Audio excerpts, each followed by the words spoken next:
again, just welcome everyone. Welcome to the call. As I said, this is sometimes you have a lot of people show up, sometimes you have less, but it's all about the quality of the people that come on and whether they're serious about this business. And I can see everyone on this call is serious. So welcome. I'm Thank not you. going to do. Oh, somebody say something. I want to welcome Stephen. I see Stephen just came on the call. I want to welcome Bangalani for coming on the call. And I see we got Amy coming in. So anyway, what we're going to talk about today is thinking outside the box. And I'm going to mute everyone out so we don't have a background noise. There we go. Welcome Amy to the call. So again, as I was just saying, for those who just arrived, because it looks like it's all existing leaders and not new people today. I'm not gonna go over as much as I normally do. I do want to emphasize the fact that if you go to dalefranklin.net and then click on the step-by-step, that everything you need to train your people to get started is there. Everything. All the videos are live. Just got to click on them. We put a lot of work into getting this thing set up, so hopefully everyone is using it. Now, obviously, you can build your business any way you want, but what we've tried to do is give you something that would be duplicatable and that you could just continue to use to train people so everybody was on the same page. So I'm not gonna spend much time on that today. Remember, one of the other things is procedure.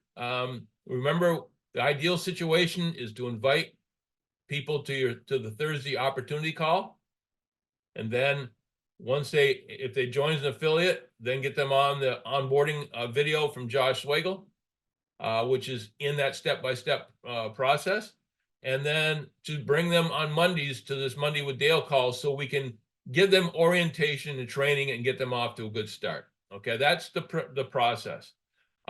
One thing I would like to emphasize is I'm trying to create a big enough showing this Thursday on our opportunity meeting with Chris Bailey and myself, so that I can send what we're doing this week to corporate so they can see what kind of a turnout we're having. So please, please, please, if all of you leaders could try to invite at least 20 people to that call and give us as much representation as possible, whether if they're at your home or whatever, and they're on your call, make sure we see all of them in the screen, okay? At least once or twice.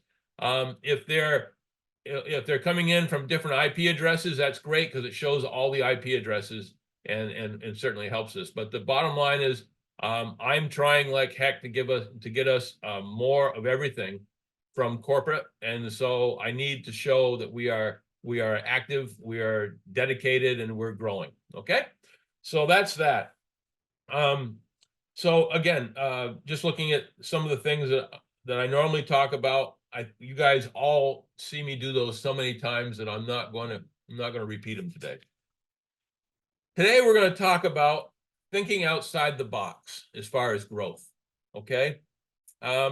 I was talking to Matthias the other day, and we had a great conversation.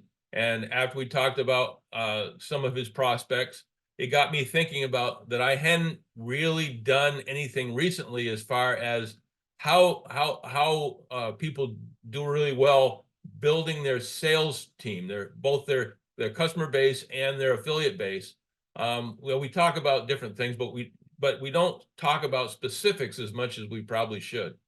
So, bottom line is, for sales to expand wherever you are, you need to get the word out. And the best way to get the word out is through some of the things I'm going to mention. So I'm going to just go down through some stuff. Now, as I'm doing this, if you think of something that we haven't mentioned, please just jot it down as a note. And when I'm done, I would love you guys to speak and tell me a little bit about ways that you've tried that have helped you. But I'm going to start off by telling you some of the things that we've tried throughout Africa, South America, Asia, things that worked, and I'm trying to get the brain popping, get you thinking about different ways that you may think about how to do this. I'm also going to just take a minute. I'm gonna make Stephen, I'm gonna make you co-host. If you see anybody trying to come on when I'm talking, you can add them. So let me just do that real quick.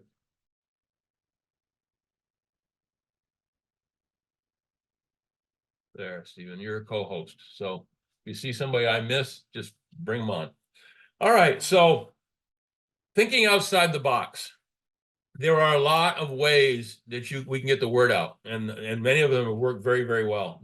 On the leadership call last Wednesday, we talked a little bit about commercial sales. Commercial sales are a incredible way to make a lot of money, but they take time. So as I said on Wednesday, never spend more than 20% of your time on commercial sales. Spend the 80% building what I call a retail customer base or an affiliate base, okay? Commercial sales can take, sometimes 6 months, 9 months, a year to close for whatever reason. You have to go through all the corporate hierarchy sometimes. You have to go through a lot of management. You got to, whatever the reason, it can take a long time. I'm not telling you not to do it because there's big bucks there, but you should keep your time about 20% for that and 80% for everything else. I don't want you to starve to death waiting for the big sale. Okay, we have to eat along the way, so we have to have sales that are ongoing every single month.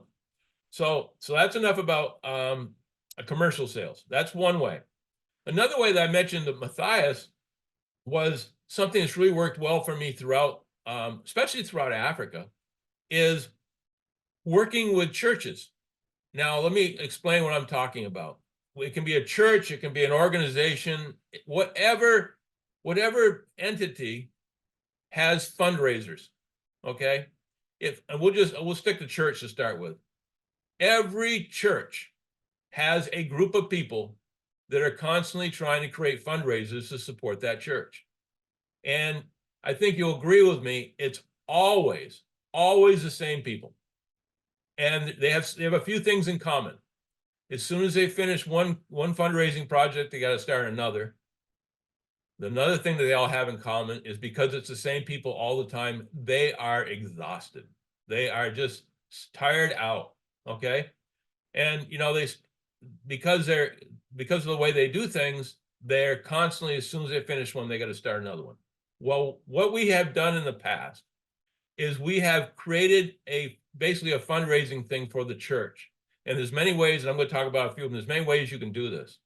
But the beautiful thing about it is if we're selling FFX through the church as a fundraiser and people use it and they save money on fuel, they're going to continue to use it. And then guess what happens? Aha, we have a residual income for that church that happens month after month after month.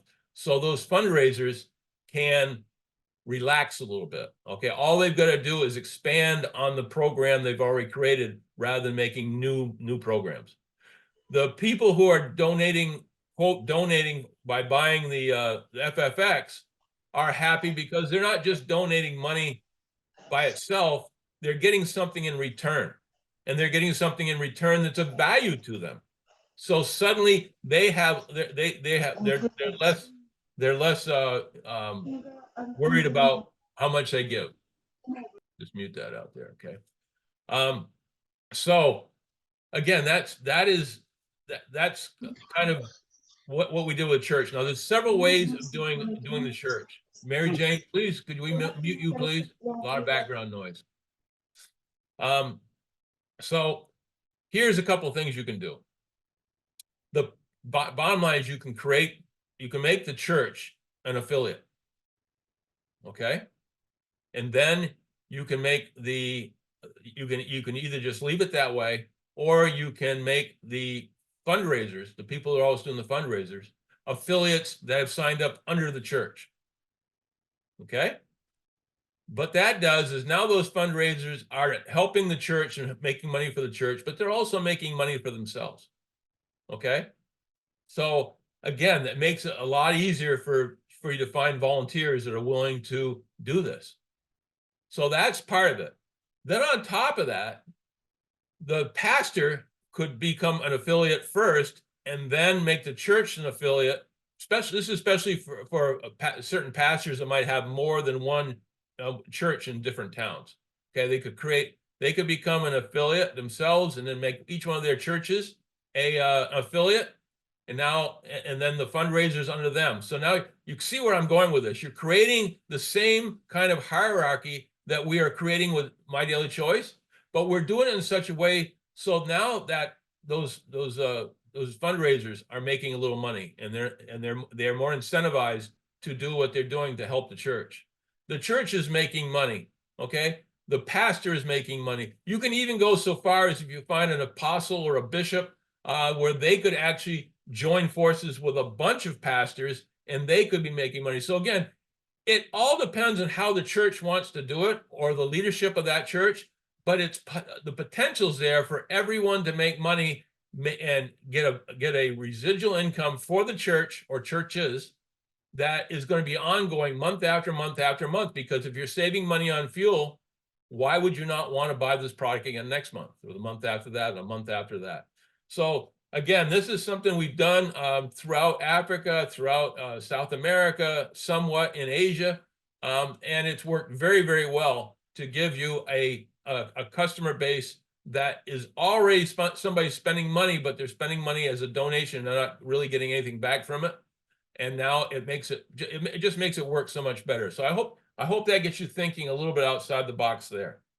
The same thing can be done for any charity, any fundraising efforts, whether, it's the Girl Scouts, the Boy Scouts, whatever group that you might have, you can create this for fundraisers for them. Okay. So keep that in mind. Let me just see my notes, see if I left anything out there. So again, this is rather than people just handing money to the church, which I'm sure most parishioners are more than happy to do that, but this gives them value back and makes it easier on those fundraisers that have to keep creating new projects. So again, it's a residual income that can help your church for months and months and years to come. The next thing you can do is you can go out and find fuel stations, gasoline stations, diesel stations, whatever you might have, and offer to sell this product to, go out onto the where the pumps are and actually tell people about this product and try to sell it to them. Obviously, if you do something like that, number one, you got to get the permission of the owner. And number two, you've got to offer the owner part of that commission to make it worthwhile for them. So again, because of what this product is, what FFX is, it needs to have a story told, okay? So if you had somebody at the pumps just walking up to customers and talking to them and telling them what we had to offer and just playing the numbers, you're going to get people that use it. Now, people are going to start using it. They're going to start seeing value from it. And they're going to, guess what? It's going to help the gasoline or diesel station owner, because now that person who might go from gas station or fuel station to fuel station to fuel station and not be very loyal is going to come back to them because they know that's where they can get the FFX. Okay, so it's going to create more of a tighter community for that station owner. It's also going to make money for them as you sell and share the commissions, and it's going to get the word out to more and more people about our product, because people are going to talk about it. Hey, I just bought this product when I got my gas. It saved me so much money. You ought to try it, and it's going to bring more and more people to that participate in fuel stations. So keep that in mind. Also, if you have once that goes for a while, you may have the real progressive fuel station owner may say, what if I just buy this in bulk and I treat one of my pumps with it? So now I can sell a premium fuel, charge an upcharge and sell a premium fuel.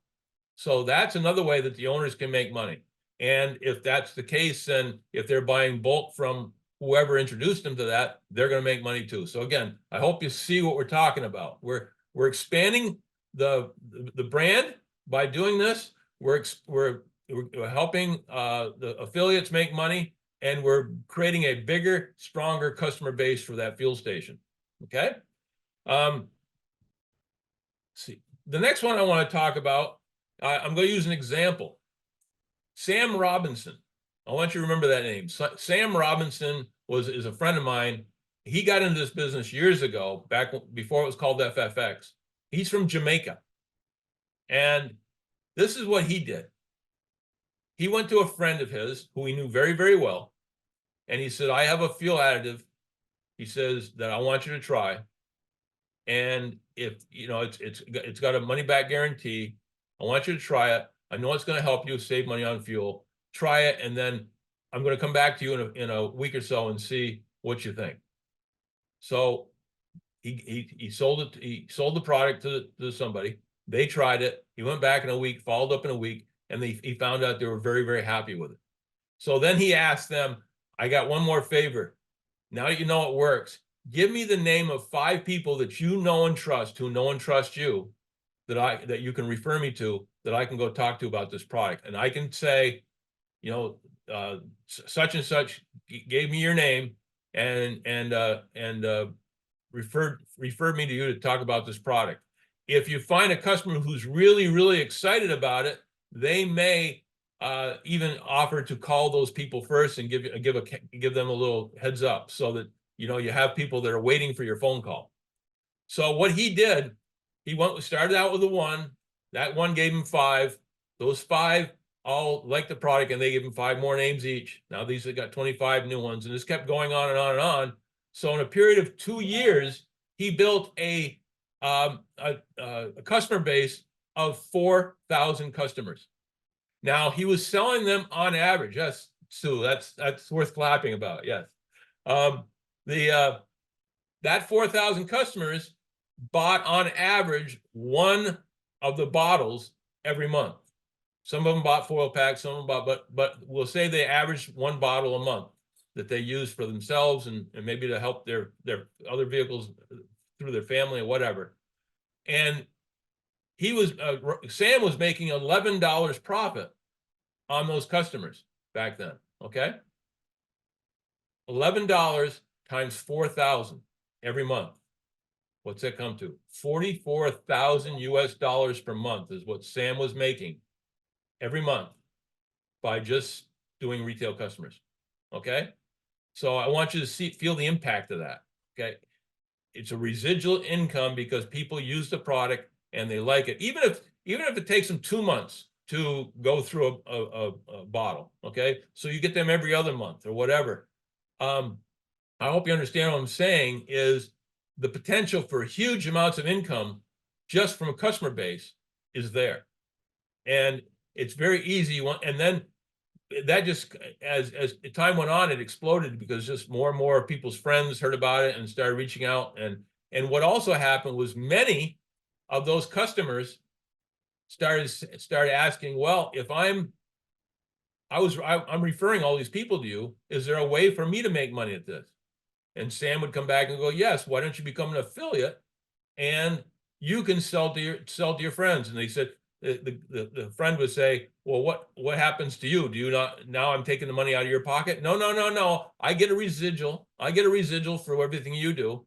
And so some of his customers became affiliates, and that's how he grew. And he grew massively. So again, he was making $44,000 on average every single month, just from retail customers that he built over a 2-year period.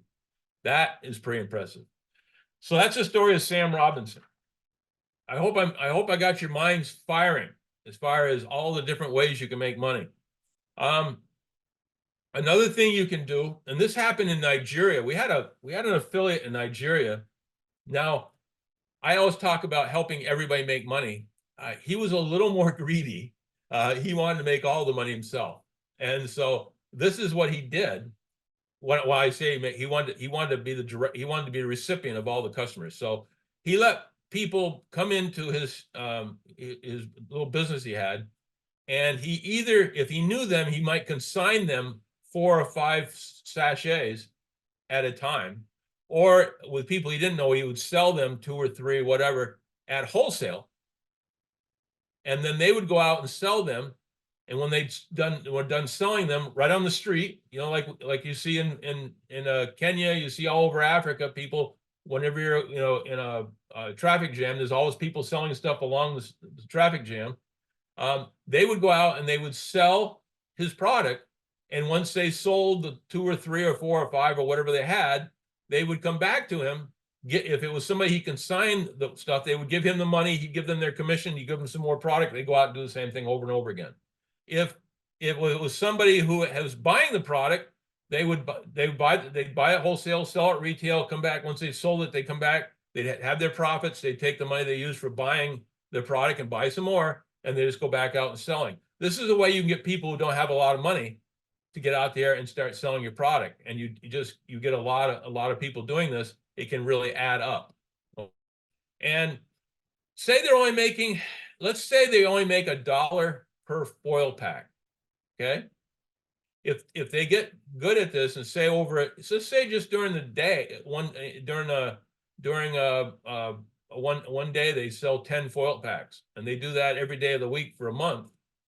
They made a pretty good living. If they get to the point where they're doing, they're getting residual income from that because people are getting used to the product and come back and ask for it again and again and again. The same thing happens to Sam.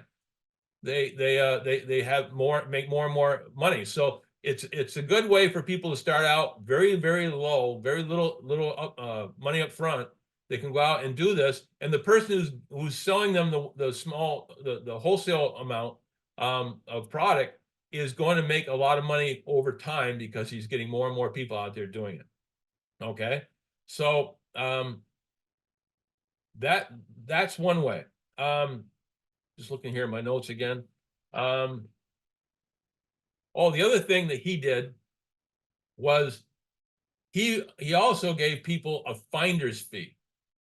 Okay, if you went out and told somebody about this product, and maybe you were either selling it and somebody saw you selling and asked about it, want to know how they could do it or whatever. If they brought somebody back to this Nigerian gentleman and got them to be a customer or got them to be an affiliate, he paid them a finder's fee for doing that.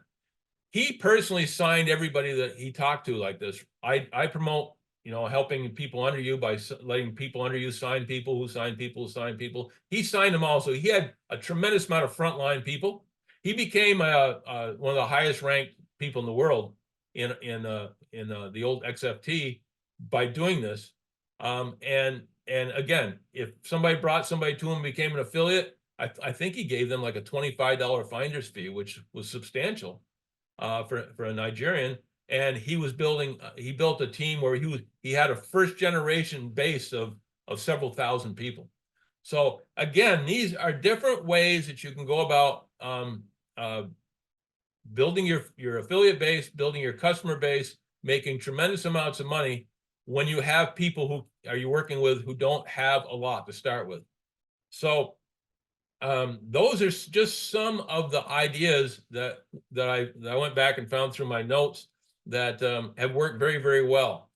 What I'd love now is to hear your comebacks on what you think of these, or if you have ways you want to tweak them, or ways that other ways that you work that have worked for you. I'm going to start with let's start with Stephen. Stephen, do you have anything you'd like to add to this?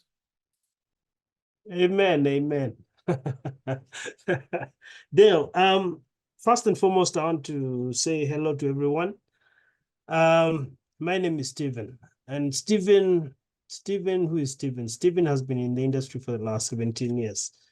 My takeaway for this meeting is things are changing. You must adapt. And if you don't adapt, change will change you.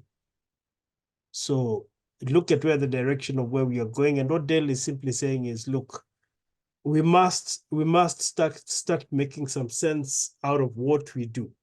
We must start making, something has to happen. Something has to happen. If you're not doing it right, then go back to the drawing board and ask yourself, what is it that I'm not doing right? And I think, as you have said, Dale, and as you have shared your stories for today, there's one takeaway. That person seems to always have an understanding of where he wants to take the product. He knows what to do with it.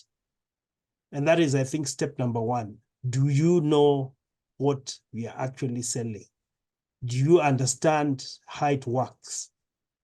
They're the basic questions that anybody would want to ask. And I think it's important to understand, because without that conversation, first and foremost, there's no way you're going to engage. There's no way you're going to sustain a relationship or a commitment or a communication with anybody out there, and especially in Africa.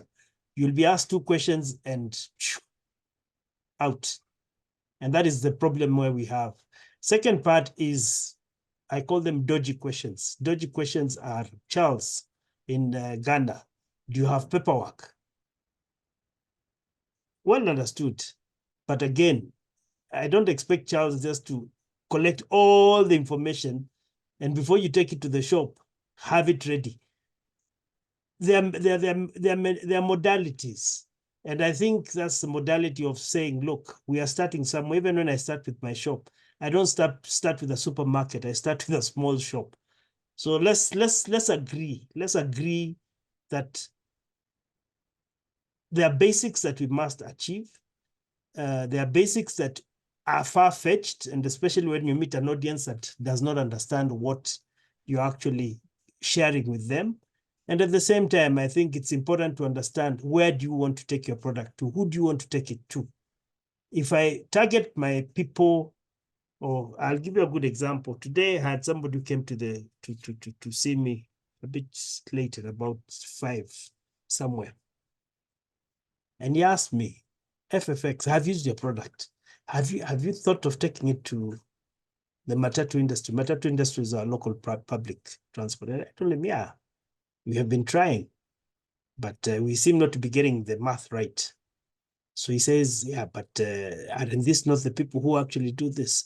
Now, it's a very shifty question, and I'll answer it in this way. The Matatu industry is made up of 3 components. There's a driver who drives the car. There's the owner of the vehicle, and chances very likely that there's a second owner, which is the bank, okay? Most of these vehicles are on loan, or they are on mortgage. And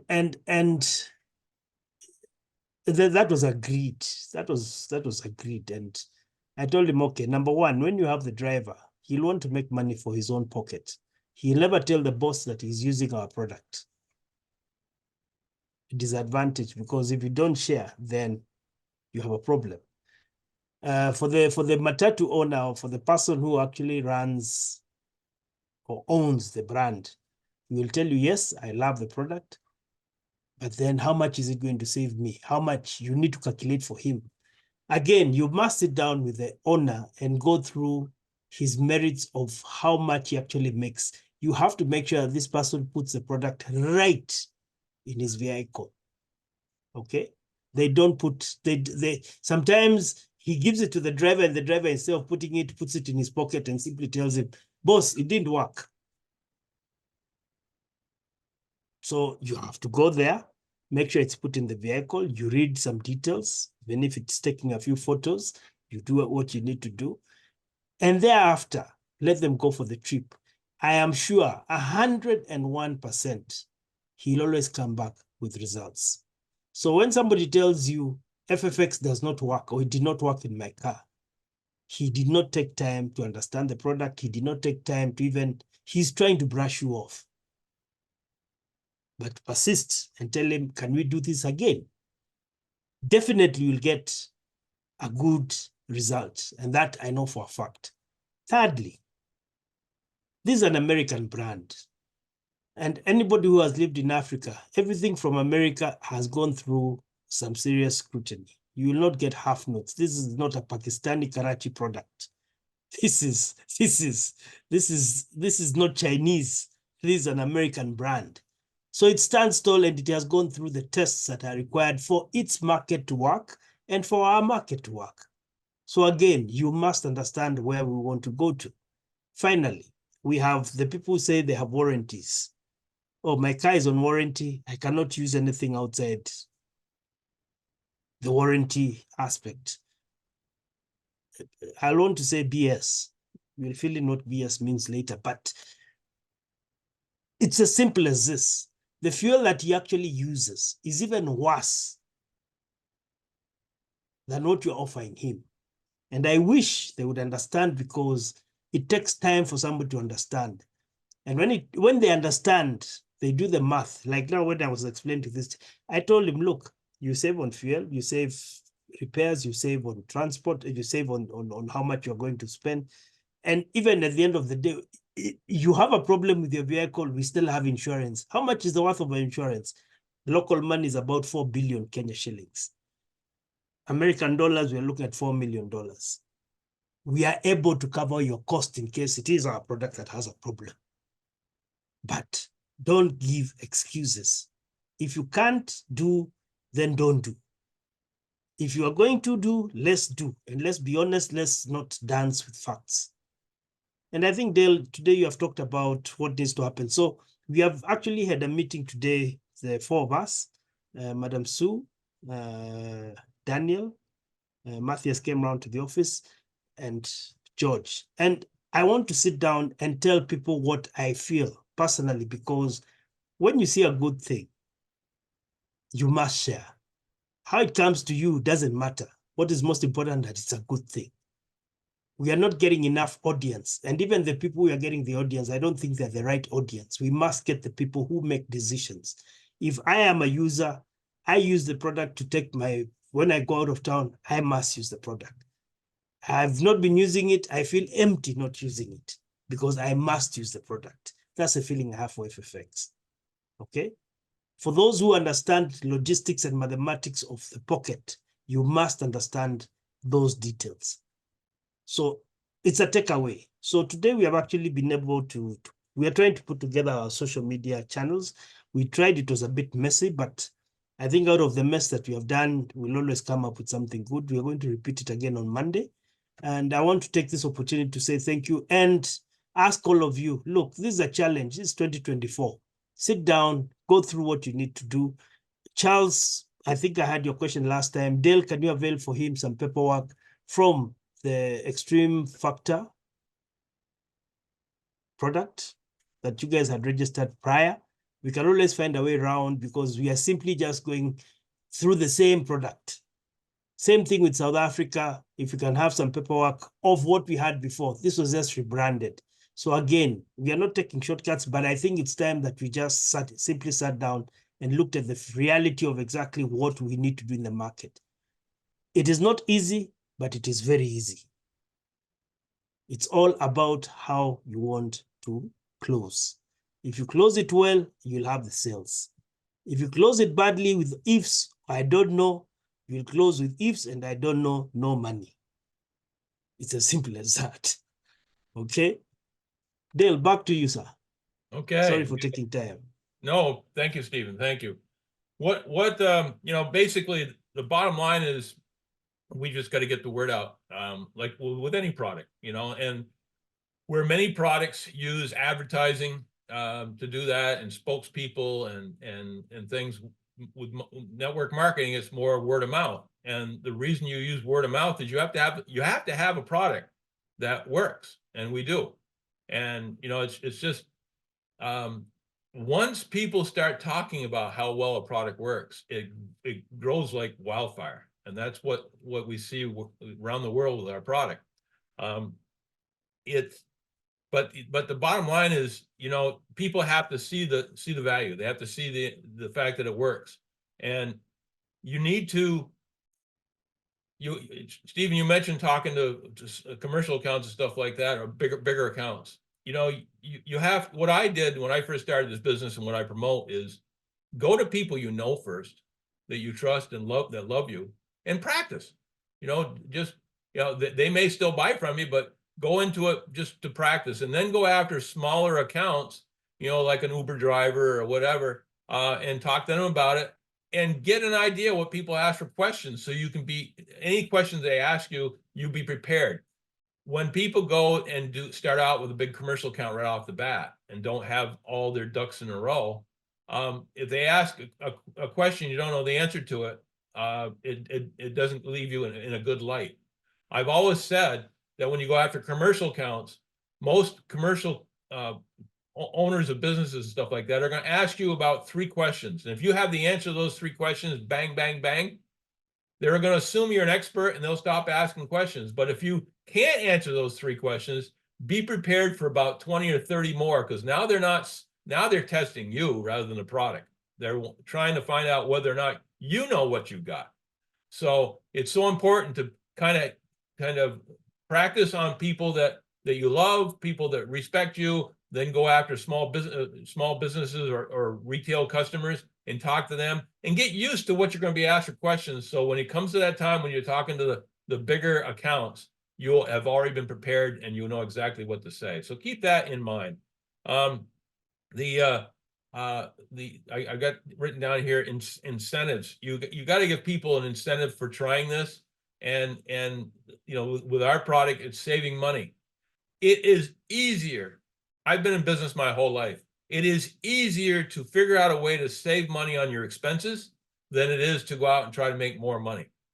So if we prove to people that our product saves them money above and beyond what they pay for it, stop and think about this. With our product, the only time you're ever going to invest in our product is your first order. After that, you'll be buying everything going forward with the savings that you save from using our product. So how many products can you say that about? That the only time you're ever going to invest your own money is the first time you buy it. So keep that in mind. Again, what I'm trying to do today is I'm trying to get you to think a little outside the box and all the different ways that we can get this business out there. And these are all, the ones I mentioned are all ways that have succeeded in the past, succeeded very well in the past, but they're not the only ways to do it. You guys can come up with your own ways, but the bottom line is the more people, I don't want to say it. We have a product hidden in a box. People can't see it. We've got to get it out there so people can see what we have. Okay. And there's only one way to do that, and it's the beginning, and that's talk to as many people as possible about it. I want to go around to a few people that have tried different things.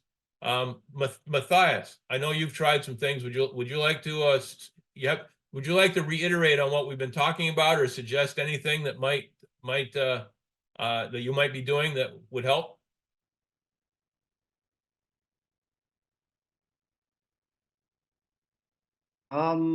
Hey Dale, hey Hi. everybody.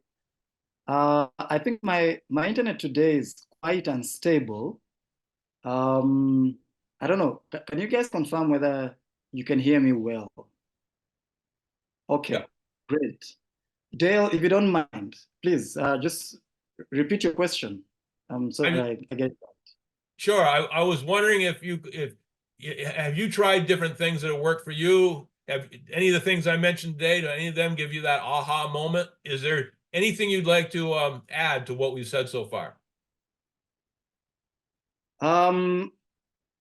My own experience so far is that number one, first of all, let me just say both you and Steve have really captured some great points, really. And at the end of the day, one has to sit down and ask themselves, what's my target market, and what's the best strategy to get to that target market. I know for an MLM or a network marketing business, or any other business for that matter, there are 3 things that you have to really consider if you want to get into that business. Number one, the parent company or the company that's selling the product or the service that you're offering. In our case, it's MDC. So you have to really look at what kind of track record does this company have, what's the range of product services, what's their financial position, you know, all those kind of details to give yourself and your targets, your prospects assurance of that you're dealing with a credible company. Number 2 is a product. what's the product, what are the reviews about the product in the market? Is it meeting a current need? That's really a thorn in the flesh for many people. And number three, the future income in the future, residual income, current and residual income.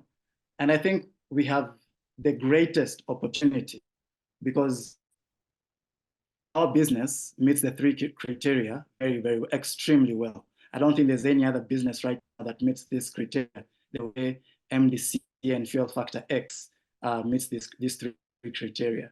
So now in terms of going to the market, yeah, first of all, the mix of affiliate business and customer business, that's absolutely something one has to really consider because both aspects are very important. I like what about the Nigerian guy and the fact that he had an army of foot soldiers out on the streets selling his product. Yes, you have to figure out some details so that guys don't disappear with your product on the street, but it's a great strategy. And I know Daniel himself is very passionate about this, and he's really trying to build a team of foot soldiers, especially young guys who are hungry, young guys who have the energy, and young guys who are willing to learn the business. So that's a great strategy, and it works when it's worked out very well. Commercial customers, also a great line. I think there is no shortage of customers or activities in the market. There's so much one can do. All you need to do, and today we were talking with some of the team members, all you need to do down and ask yourself, what's my target market? What works for me? And pursue that. Pursue it with one heart, with one mind, and you'll definitely come out on top. No doubt, if you start on a strategy or a tactic and it doesn't begin to bear fruit within a reasonable time, that means you're not giving up too early and you're doing what you need to do on a day-to-day basis. If your plan is not working as it should, then come back to the drawing board. There is no shame in that. There's no harm in coming to say, look, I've really tried this. Talk to your teammates, talk to your upline, discuss what you're doing. Let them help you to figure out why it's not working. Is it maybe just the wrong strategy?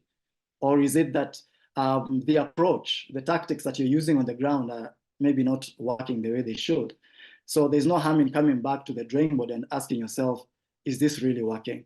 If it's not working, brainstorm once again and come up with something that works. And I'll tell you what has worked best for me is to have a team of guys that are constantly pushing me, that are constantly asking me questions. George is my upline. 24 hours does not go by before George gives me a call. He's asked me, what have you been up to today? Where did you go? Tell me about this, the experience. He wants to hear the stories, and I value his input because he's been in the industry for much longer than I have. He has experience. He has a wise mind, so he will tell me, can you approach this differently? Think about this. When I'm wrong, he'll tell me, no, you're wrong. So a team of guys who can push you is really, really important. The other reason is because you can push yourself so far for so long. You may get tired. You may begin to feel like, no, this is not really working. But when you have guys who are challenging you every day and they're telling you, you have to do this because the future is good, the future is bright. If you have the basics covered, you know your product very well, you understand the compensation plan to a very reasonable extent, and you have the right target market, there's no reason why this would not work. So I love the idea of churches and petrol stations or chains of petrol stations, because for me are target markets that I'm actually working with right now. Schools, And so those are in the category of customers. But I'm also working with my downlines to build the affiliate network consistently, you know. And so really, Dale and Steve, what you've shared is really the crux of the matter. We really just have to take it and run with it. Be wise about it. Talk to teammates, uplines, get the right advice, and just keep pushing. Be smart about it. Sue keeps telling us you have to be smart. You have to work smart, not necessarily hard. You have to work smart. Yes, the working hard is important, but you have to think smartly about it. You know, somebody said that the effort that you use to talk to one person who perhaps doesn't really have much of a network or influence is the same effort that you'll use to talk to an influential person or somebody who has the financial capacity to really take up the idea and run with it as well. So choose your prospects wisely. Seek for maximum value out of the effort that you're putting into it. You better talk 3 people who are high value, potentially high value affiliates or customers than talk to 30 people who may not have the same capacity as the 3. So I think wisdom and teamwork, right target market, right strategy. I think those are the key points in doing this business. Yeah, thank you guys. Thank you, Matthias. That everything you said, very, very valuable. One of the things I wrote down here a couple things from what you said. You know, our company, number one, our company is a US based company. Number 2, we are debt free. We owe no one anything. That's rare in network marketing. And number 3, our sales, you know, we've had sales of $178 million in a year. So that gives you US dollars in a year. So think about that. We're strong financially. We're growing. We have momentum. Everything on our side. And the other thing I want to mention from what you said is, remember, there are millions of, I'm going to use Kenya. There are millions of Kenyans out there that will buy our product. The only reason they aren't buying it now is because they don't know about it. That is the only reason that they're not buying it. And you're always going to get those people that don't want to be the first. They don't want to be the first person to try something in case it doesn't work. But there's always people that are the people that want to be first. And once they start using it and start telling their tale and giving us their testimonials, it just grows from there. Nobody wants, once something starts working, nobody wants to be left out. Okay, so it's always that first growth period. Okay, which is where we really are right now. Anyone else? I see we're getting down on our time, but I'd love anybody else that would suggest if they got what they got from this call. Is there anybody else who'd like to speak? Feel free to unmute yourself or raise your hand.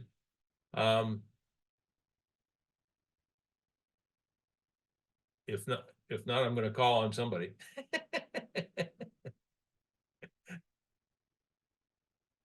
Sue, would you like to say something?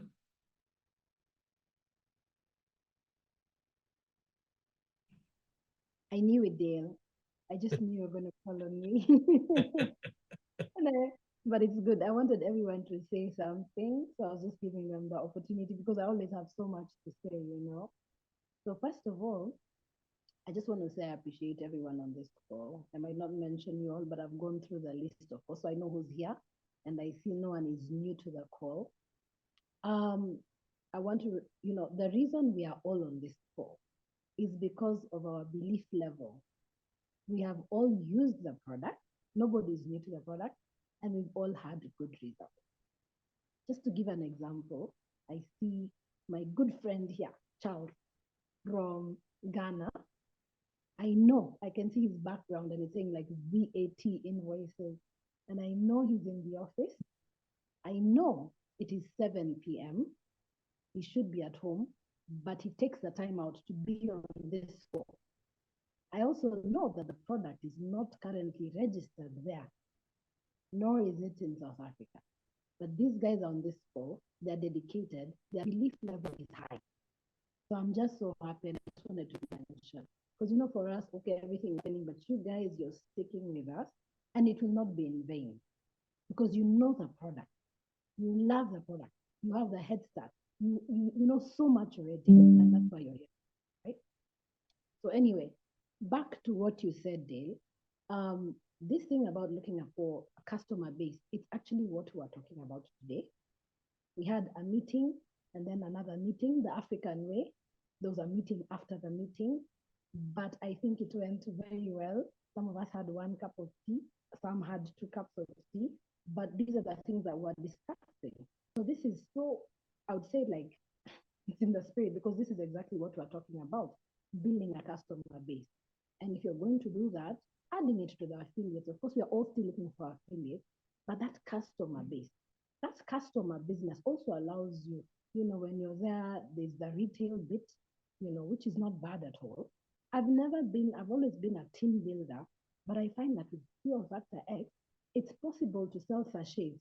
And even if you don't think you're a good seller, people will use the product, they'll ask for 2, then they'll come and ask for 2 again, and you find that you can actually sell. And in Africa, those profits actually help you move around and do some stuff. And you're still getting the volumes done. So I think it's also a way to go, Dale, just like you said. We need to build the customer base. Another thing, I'd just like to ask everyone on the call, find your right-hand people and stay plugged into these calls are so important, because some of you are out there and maybe you don't really have a choice, but you're working on your own. Okay. But let me tell you, if you can get someone, and just like be 2 of you, like today we're sitting there, we're 4 of us, and we meet every week, and we strategize, but we hear from every one of us. And so we hear what we are doing, what they are doing. And the thing is, we share. If someone is going to school, they tell you they're going to school. If someone is going to, we share everything. We put it out there. If you're going onto social media, like now we're talking about social media, it's also powerful, guys. Don't forget, you can have presence and just start doing this thing on social media. If you don't know how to do it yourself, and you have nephews and nieces like I do, or you have children, these guys are great. They know exactly what to do with that phone of yours. In a few minutes, they can do with it what you have never done before. Right, Dale? So Dale is smiling because you know what I'm talking about. So engage them, involve them. And that is what I have decided to do. Social media, I've always been like, let's do things for younger people. But you know what, guys? If this is what it takes, 2024, we have to do what it takes. Yeah. So stay plugged in. If you're working alone, okay, come on to these calls. We are here on Monday, on Wednesday. Don't miss that family call on Wednesday.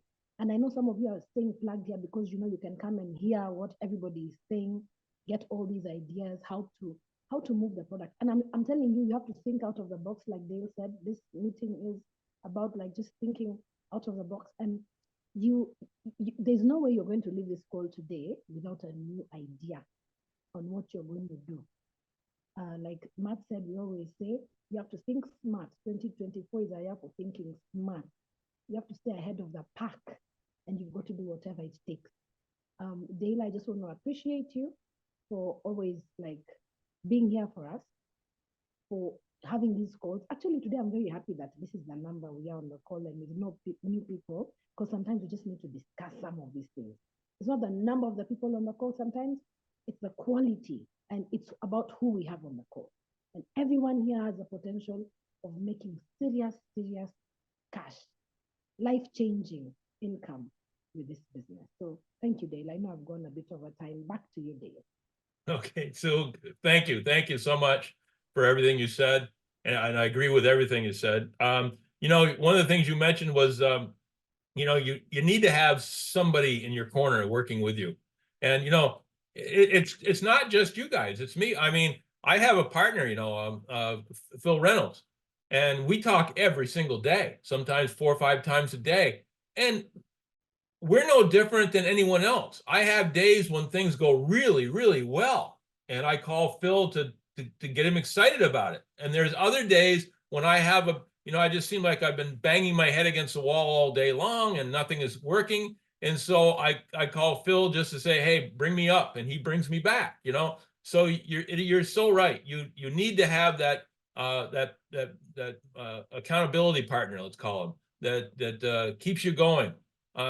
If it was, I know if Phil and I, when we first got started, if we didn't have each other to push each other, that you know, maybe we wouldn't be where we are today. And I love what you say about having young people help you on growing your social media. You know, I have my 9-year-old grandsons here today with us, with my wife and I. And when I'm working on a computer and I can't get something to work, I go get my 9-year-old grandson, say, fix this for me. And he gets in there and does his little magic. And the next thing, everything's working fine. Because the younger generation has no fear that they're going to screw something up, where my generation is afraid to push a button because we're afraid something will do something wrong.